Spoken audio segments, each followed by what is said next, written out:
Hi, and welcome to another episode of Breaking It Down with Boston. I am your host and second favorite Boston. Now listen, I gotta put this in there. I'm kind of getting a little.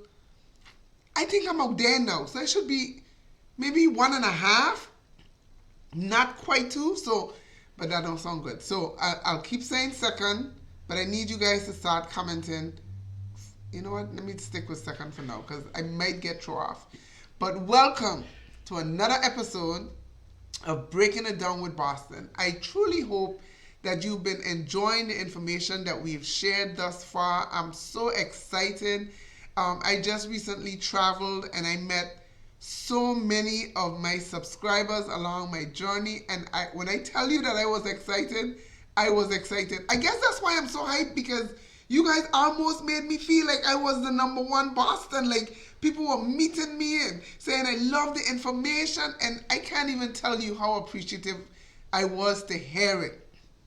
I was so excited. Like, if you can't tell, I really was. But welcome back to another episode. And we've talked a lot about family. I've been getting some great feedback on our last discussion with Bakari Sellers, and just, the great pointers that he gave, the information that he shared, the importance of just, planting those seeds in our children from small. But I want you to know that I didn't always have the mindset that I have. So wherever you are on this journey of, trusting God, on this journey of, restoring your finances, encouraging your children, restoring relationships, whatever it may be, building your faith, that where I am today, I wasn't always here. So I want to share with you, it came to me and I said, I need to share with you, and there's going to be a couple of them, but I want to start today and go over a couple of things that really stood out to me in some of the books that I've read that helped to shape the mindset and help me to cultivate the mindset that I have today. And one of those books is by Robert Kiyosaki, and it's called Rich Dad, Poor Dad. Now, that's a really renowned personal finance classic. I gotta call it classic because when I started doing my own home-based business years ago, that was one of the first resources that was shared with me to read. That, along with How to Win Friends and Influence People. That was another one. I probably need to read that again just as a refresher. But I'm excited. So I decided that I wanted to share that title of that book with you because I would encourage you to get it and to read it. Now, I'm not a big time reader, so I have to read in parts. I read, I doze off, I get back up, and the next day I'll pick up where I left off and read again. Sometimes I gotta go back a little bit because it's not like I tell myself, okay, Cleon, you're dozing off, putting that little bookmarker in there. I don't, I just doze off. So I'm sharing that to say, you don't have to worry whether you're an avid reader or one like me where I have to do it in parts, that I need you to do that. But it's exciting. It's really, really, really exciting. So let me get my notes that I have here. And one of the first things that stood out to me, and believe it or not, I made it my business to put that mindset in Alexis and Aaliyah. And one of the first things that book introduced to you from the get-go, it was sort of a contrast between two fathers, where one encouraged his child to get great education, get a good job, and work hard. And the other one was telling his child the importance of investing and creating assets and having assets and knowing the difference between assets and liabilities. And that stood out to me because as we go to school, or we've been in school and our children are in school now, we encourage them to do well. And that is what we must do. But we must also give them the mindset that it's not all about an 8 to 5, Monday through Friday. People never get wealthy in that job. Take a look. Look around at the most financially stable people you know. What do they have in common? Tell me. What do they have in common? Number one, they have a mindset for success. But you can't see their mind, so what is it that you see when you look at the most financially sound people, stable people? A lot of them are business owners and they have assets. They have multiple streams of income. And that is one of the things that this book taught. The biological father, he struggled financially. And the other dad that taught him about investing and assets, he was rich. There goes the title, Rich Dad, Poor Dad. So one example that the rich dad taught was the importance of investing in income-producing assets. And one of the easiest ones is real estate. You invest in real estate, you buy a property, you build a property, and then you're able to rent it. Airbnb, long-term rental. If it's a commercial property, you rent it out to businesses. And guess what happens then? It took a lot of work to get it done, but that income comes in month after month after month, and it no longer depends on you. Think about that for a moment. It no longer depends on you. And that was a big thing, because another point that they had that was taught to this young child was that if our money isn't working for us, we're in trouble. That means we're going to always be working for money. How do your money work for you, Cleon? An income-producing property is an example. An investment where you put an X amount, but over time, that money grows. And whether you go to work, whether you're sick, whether you go on vacation, when you come back, you go on a vacation March 1, and you come back April 1, you're collecting your rent. And if they go after day 5 or 6, you're collecting that plus a late fee. That's your money working for you. That's your money working for you. And that's how we got to think. I didn't always have this mindset, I said, but a lot of it came when I started to develop my faith. Because I realized that the promises in the Bible are real in their mind. In their mind because I've acknowledged and accepted my relationship with God, and that means every promise that He made, guess what? They apply to me. They apply to me. So then I had to get myself up and start thinking, I can have this. That it's not too hard to do. And we've put things in place already to help us build on the knowledge that we're going to get on this. We've worked on a budget. We've looked at our finances. We've started investing. That's your money working for you. And the day will come when you're able to invest in properties. And so that's one way of your money working for you.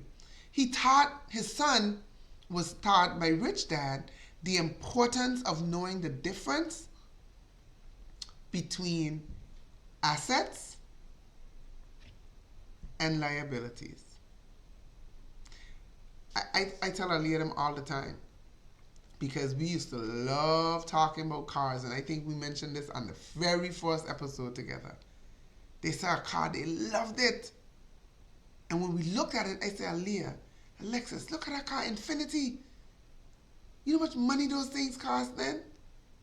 And it's parked up proudly in front of a sign that says, tenants only. Tenants only. You don't spend that kind of money on a car and you pay somebody rent? Really? It's not wise. Know the difference. Asset and liability. Sorry, my voice. Assets and liabilities. Know the difference. And that was huge. Knowing that your money gotta work for you. You have to invest.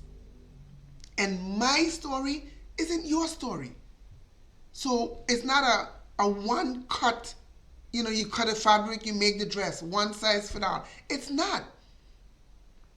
But based on your circumstances and where you are, you make the decisions. But without the knowledge, you can't begin to do it. One of the greatest assets that this young man was taught was about educating yourself and having a mindset. That is it. First asset is having the right mindset and mentality. Because when you believe you can do anything, you can. My husband and I have a degree, a certificate in court stenography. My husband don't have one outside of high school. And we worked hard. But from the moment we got into the first business that we did was network marketing, Amway, way back then. I kid you not, this is where we started reading these books. I always tell people that the money I didn't make then, I made it here. Because I developed a different mindset. And that made the difference in who I am today and who we are today. As a couple, as a family. And I could remember after the hurricane in St. Thomas, the neighbor 2 homes down was leaving. They were leaving, selling their home and going to Puerto Rico. And one day, hurricane passed, life is starting to come back, but it's quite difficult. Algie said to me, I said to him that I saw the realtor at the post office, and he said, hey, do you know if the people next door are still selling the home? And I said, you know what? I have no clue, because I think his nephew was supposed to buy it. And so I called the lady back up, and I said, hey, do you know if that home is still for sale? Now, we didn't have any big bunch of money in the bank. We already have a mortgage. But in our mind, an opportunity is an opportunity. So if we can ask a question, you just never know what's going to happen. But again, it comes down to, you don't have to have the funds in the bank. You have to have a belief and a faith. You'd have to have put things in place that would make it conducive for what you want when the opportunity becomes available. So I called her up and she said, Cleone, you won't believe it. It is. He said his nephew isn't buying it anymore. And I said, do you think they'll be willing to do owner financing? Because we have a mortgage. So I don't know if we could do a second house or if the bank would give us. And then he came back and he said, well, yes, but you would have to put this percentage down and this would have to be the monthly payment if you do owner financing and don't go through the bank. I said, that's not an option for us. We don't have it. I said, but if you allow me to go to the bank and give us time to ask, and me at the time didn't realize that even though I had a mortgage, that the bank would have been very amenable to giving us a second one, especially if it's for investment property. So I'm like, whoa. I took 20% from my 401k because you could take a loan from that. And then the bank agreed to give us the loan mainly because that property, once it's rented, it was going to pay for itself. I could have said, we don't have the money in the bank. It's going to be too much for us to do. this, and this. But instead, my mindset, Algie's mindset was, let's ask. Let's go forward and see what the answer is. Hurricane hit in 2017. This was in 2018. We bought the property. It has been rented ever since and pays the mortgage every month. I'm not telling you, I may not be in a position for rich dad, poor dad, the rich one. I probably ain't quite in his position. But you know what? You don't have to be in mine. You just got to develop the mindset that you want more, you want to make changes, and you're going to educate yourself and then do what you need to do. So that when the opportunity presents itself, you'll be ready. You'll be ready. And the author and finisher of our faith says that we have not because we ask not. So ask. But remember, faith without works is dead. So when you ask, you better put in the work to get it done. But long and short, we owned our second property by God's grace in 2018. So I'm telling you, now we have an income producing asset that we probably couldn't even anticipate. It's possible. Another thing that a rich dad taught his son, while the other one was teaching him about getting a job and working hard and moving up the ranks, he was saying, son, you need to be an entrepreneur. You need to own your own business. I used to tell Aaliyah them, if you're going to do hair, own your own salon. If you're going to be a doctor, own your own practice. I didn't care what it was. If you're going to, whatever it may be, you love cleaning, own your own cleaning company and hire staff. Like, whatever it is, become an entrepreneur. You know why? And I didn't just get this from the book, but I got this from my network marketing days. Taxes were made for business people. It's not a tax shelter. That's not what I'm saying. But the ordinary expenses that is just an expense to us monthly, if we own a business, a legitimate business, they now become business expenses and become tax write-offs. So think about it. Think about becoming an entrepreneur. You don't have to be a big time this owns a corporation right away. Start small. Never despise humble beginnings. I think that's one of the earliest things I've said. But so when one dad was talking about get an 8 to 5, work hard, move up the ranks, the other one was saying become an entrepreneur. Have multiple streams of income. Make your money work for you rather than you work for money. But one of the greatest things when I read in this book was when it made reference to the fact that it's not how much money we make. Think about it. You have people who make 6 figures and they live as if they make 7. And guess what that means? They're in the red. You say, man, if only I were making that money that he's making. But it's not how much money you make. It's how much you keep. It doesn't stop there. It's how much you keep, and it's how hard your money is working for you. And it doesn't just stop there. It's how many generations you can keep it for. Because on this channel, we're about generational wealth. Not just enough to help us get by. Generational wealth.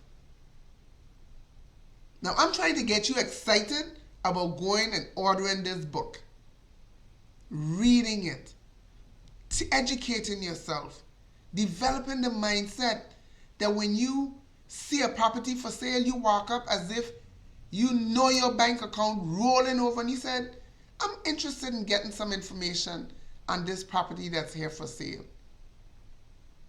They don't know your bank account. Eventually they might say, can you get pre-approval? But until then, you walk up and you ask, you look. We do it for cars. We go and we look at a lot and it's like, man, this is nice. But guess what? That's a liability. Do it for a house, an income producing asset. Go look at one and say, Lord, I'm looking, I'm walking. Every place I walk, enlarge my territory, enlarge my vision, so that you get excited about looking. So it's not how much money you make. Say it with me. It's not how much money I make. It's how much money I keep. It's how hard my money is working for me. And it's how many generations do I keep it for? Think about that. Generational wealth. So I'm excited about that. Why learn? Why teach financial literacy? Why educate yourself? Because you don't want the greatest differences between the rich dad and the poor dad is that one was fearful of losing money and the other one was more excited about winning. Fear versus of losing versus excitement of winning. Comes down to the mindset again. I tell my kids all the time, you win and lose battles. The first place you win and lose isn't on the basketball court, isn't on the track and field, isn't on the football field, isn't in the boardroom. The first place that we win or lose a battle is in our minds. The first place is in our minds. That is why we educate ourselves. That is why we believe. That is why we walk by faith. That is why. So, I don't want to take all your time or tell you about all of the book. But I'm hoping that some of those things that I shared would get you excited. Especially about the fact that taxes were made for business people. Every young person out there that's benefiting from NIL, their money should be going in their business, helping them to reinvest, helping them to be able to, have a structure in place to take advantage of all the opportunities, the tax benefits that are available to companies. I did it for Aaliyah. I know other parents who've done it for their children and set them up the right way. One day we'll have a session just on that. But I really, really want, whether you have a child who's an athlete or not, whether you have a child or not, for us to get to the point where we're excited about becoming prosumers, excited about financial freedom, excited about investing and making our money work for us. You don't have to be the one walking around with the big degrees on the wall in order to be financially free. You don't. It starts with your mind. It's what you believe. It's what you want. And what you want to be able to teach your children. I said it in the beginning. A lot of times we get excited if we are doing a little bit better to give our children the things we didn't have. But I read it one time and said, instead of being so excited to give them what we didn't have when we were their age, We need to get excited about teaching them what we didn't know. Because the things we didn't know help keep us where we are today. But if we teach them that at a much earlier age, we're giving them a head start on changing their futures. So I hope the information I've shared today makes sense. I didn't want to tell you the whole book. No. You got to read. But I wanted to get you some tips so you get excited about what's in there. How you can learn, how it can tie into the changes that you've been making before. And I really, really hope that I've accomplished that. I want to thank you for continuing to follow me on this journey. We are here to help one another, to push each other, to encourage one another, so that we get to where we want to be. For me, I have to trust God. He is ordering my steps, and I'm encouraging you to allow him to do the same. Because when he is on your side, you'll never lose. Not without challenges, but you will never lose. So I hope you're excited. I am excited. I look forward to hearing your feedback. But until then, don't forget to subscribe. Don't forget to share this video. Don't forget to like it. We're on our way to that first 1,000 subscriptions. And we're looking to bust through that and move ahead. I love you. I am so appreciative of you joining me. And until next time, I look forward to having you on another episode of Breaking It Down with Boston.